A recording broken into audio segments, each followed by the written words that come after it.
They had come from the Senate headquarters before dropping by the Quad Committee hearing. At the Senate, it took all of 10 minutes to approve her budget for 2025, a stark contrast from her experience at the lower house.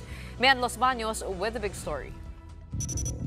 Vice President Sara Duterte was all smiles when she greeted senators before the upper chamber's plenary deliberations on her office's budget. And just minutes after the discussion started, Senator Bato de la Rosa, loyal PNP chief to Sara's father Digong, made this motion. I hereby move for the approval of the OVP budget. Another Duterte ally, Senator Bongo, made an appeal to his colleagues to restore the OVP's proposed budget.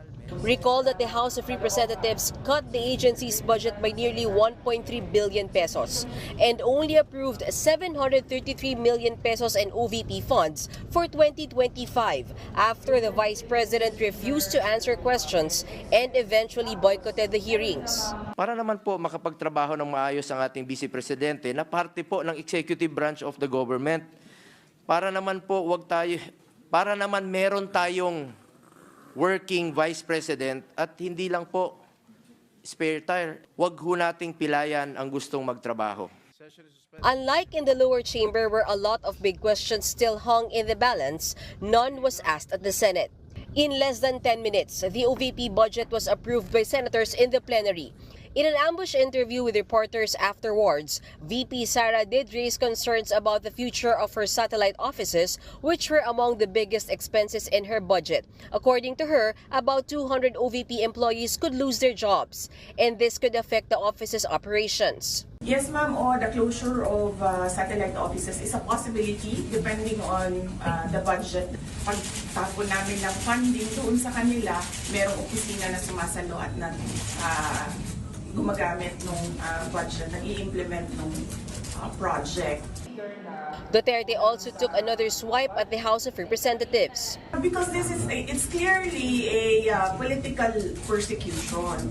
Nakita ko na nga, ilang beses ko na inulit, no? Last year pa lang, even if approved naman sa left yung budget ng OVP, pagdating namin sa House of Representatives, binanakan kami ng binanakan. Nakita natin, yung budget hearing namin, yung mga tanong hindi naman related sa mga proposals namin ng mga projects, related siya sa confidential funds. So nandun pa rin yung storyline nila na attack sa confidential funds.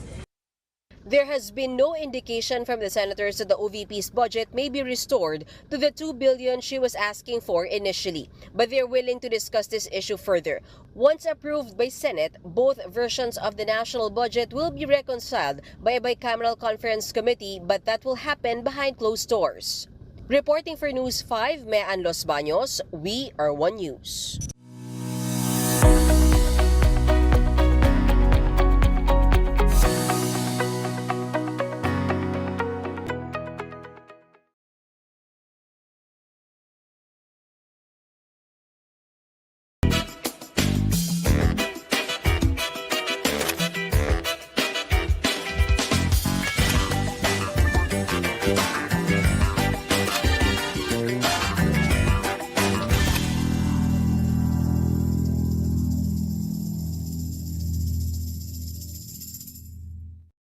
Magandang gabi po muli sa inyo lahat. Ako po si Christian Esguera and welcome po sa part 2 ng ating, actually hindi na pala tayo double header, no? Triple header ngayong gabi.